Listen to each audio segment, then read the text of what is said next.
Magandang umaga sa ating mga manonood. Ngayon po ay i-interview natin si Mrs. Asilia na magulang ng ating na mag-aralan si Christian Grace Asilia.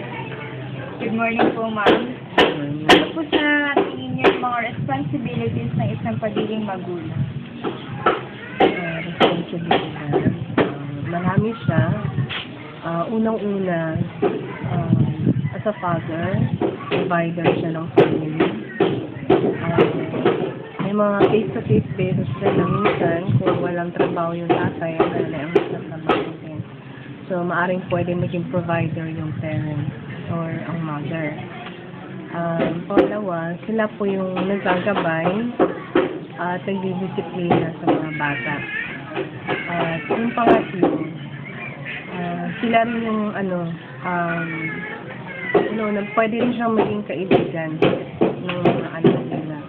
Yun po ang nakikita ko kasi makakatulong yung ma-improve yung relationship ng parents at saka ng mga bata. So far yung tatlo na yun ang nakikita kong mahalagang bagay na magiging responsibilidad na isang magulang sa mga anak. Ano nga po ba ang ibig sabihin ng isang pagiging magulang? Yung isang magulang, siya ang pinagkatiwalaan ng Diyos. Binigay ito ang mga anak para ito ay alagaan niya, disiplinahin, gagabayan siya na dumating sa punto na pag lumaki na ito sila, magiging isang mabuting mamamayan sila ng lipunan. Yun nga po, alam naman po natin na ang pagiging isang magulang ay maraming ginagampanan. Pero po, ano po sa tingin niyo yung pinakamasayang nangyari sa buhay ng Asilia? As a parent, marami din akong nakikitang nagbigay ng kaligayahan sa akin, lalo na sa akin bilang isang nanay. Pero yung nakita ko na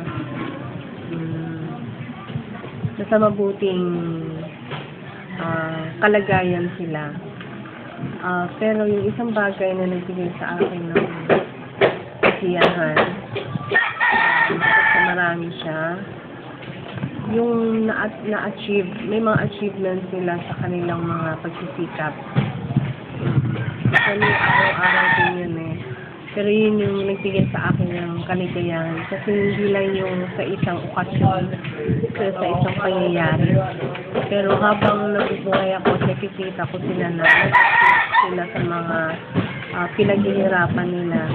Yun po yung makonsider ko na yun yung mga pinakamaliit yung bagay na natanggap ko bilang isang magulang. Siyempre po, kung may masayang pangyayari, may mga pagsulot din. Kung meron kong kasiyahan, meron din mga bagay na yung isang bagay siguro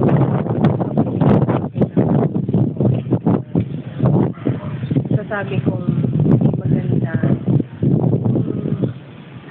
may mga nagawa sila na hindi doon sang-ayon sa gusto namin bilang magulang. Pero dahil meron din silang kalayaan, pumili. Pero kung nag-fail sila sa isang bagay doon na hindi nila nagawa, talagang nakakalungkot. So, particular na halimbawa,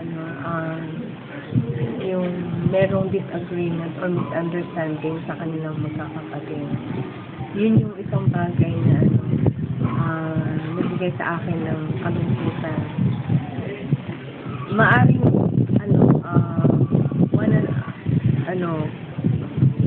araw-araw or minsan meron silang mga pinapatch up. Pero yung isang bagay talaga nakalungkot nun nag-away sila na hindi sila nagkakasundo ng kumbaga ilang araw na minsan naapektuhan din ako kung ano yung pwede kong gawin para matulungan